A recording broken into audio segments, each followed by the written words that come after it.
ತಾಲೂಕಿನ ಸಣ್ಣ ಕೆರೆಯಲ್ಲಿ ಹಯಾತುಲ್ ಇಸ್ಲಾಂ ಅರಬ್ಬಿ ಮದ್ರಸದ ನೂತನ ಕಟ್ಟಡವನ್ನು ಅದ್ದೂರಿಯಾಗಿ ಉದ್ಘಾಟಿಸಲಾಯಿತು.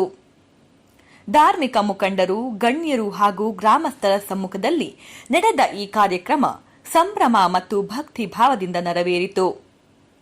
ಕಾರ್ಯಕ್ರಮದ ಅಧ್ಯಕ್ಷತೆಯನ್ನು ಹಮ್ಜತುಲ್ ಕರಾರ್ ಜುಮ್ಮಾ ಮಸೀದಿಯ ಅಧ್ಯಕ್ಷ ಅಬೂಬಕರ್ ಎಸ್ಕೆ ವಹಿಸಿದ್ದರು.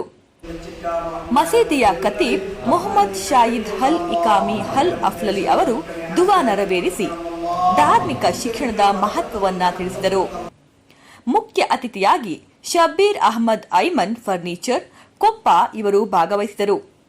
ಸಮಾಜದ ಅಭಿವೃದ್ಧಿಗೆ ಧಾರ್ಮಿಕ ಮತ್ತು ಶೈಕ್ಷಣಿಕ ಸಂಸ್ಥೆಗಳ ಪಾತ್ರ ಅತ್ಯಂತ ಮಹತ್ವದ್ದಾಗಿದೆ ಎಂದು ಅಭಿಪ್ರಾಯ ವ್ಯಕ್ತಪಡಿಸಿದರು. ಕಾರ್ಯಕ್ರಮದಲ್ಲಿ ಹಮ್ಜತುಲ್ ಕರಾರ್ ಜುಮ್ಮಾ ಮಸೀದಿಯ ಉಪಾಧ್ಯಕ್ಷ ಇಬ್ರಾಹಿಂ, ಕಾರ್ಯದರ್ಶಿ ಫಾರೂಕ್, ಜಂಟಿ ಕಾರ್ಯದರ್ಶಿ ಮೊಹಮ್ಮದ್ ಅನ್ಸಾರ್, ಖಜಾಂಚಿ ಮೊಹಮ್ಮದ್ ರಫೀಕ್ ಸೇರಿದಂತೆ ಪದಾಧಿಕಾರಿಗಳು ಉಪಸ್ಥಿತರಿದ್ದರು. ರಿಫಾಯಿ ಯಂಗ್ ಮೆನ್ಸ್ ಸಂಘದ ಅಧ್ಯಕ್ಷರು ಹಾಗೂ ಸದಸ್ಯರು ಸಹ ಕಾರ್ಯಕ್ರಮದಲ್ಲಿ ಭಾಗವಹಿಸಿ ಶುಭ ಹಾರೈಸಿದರು. ಇದೇ ಸಂದರ್ಭದಲ್ಲಿ ಸಮಾಜದ ಅಭಿವೃದ್ಧಿಗೆ ತಮ್ಮದೇ ಆದ ಕೊಡುಗೆ ನೀಡಿದ ಸಾಮಾಜಿಕ ಸೇವಕರು ಹಾಗೂ ದಾನಿಗಳನ್ನು ಹಮ್ಜತುಲ್ ಕರಾರ್ ಜುಮ್ಮಾ ಮಸೀದಿ ವತಿಯಿಂದ ಆತ್ಮೀಯವಾಗಿ ಸನ್ಮಾನಿಸಿ ಗೌರವಿಸಲಾಯಿತು.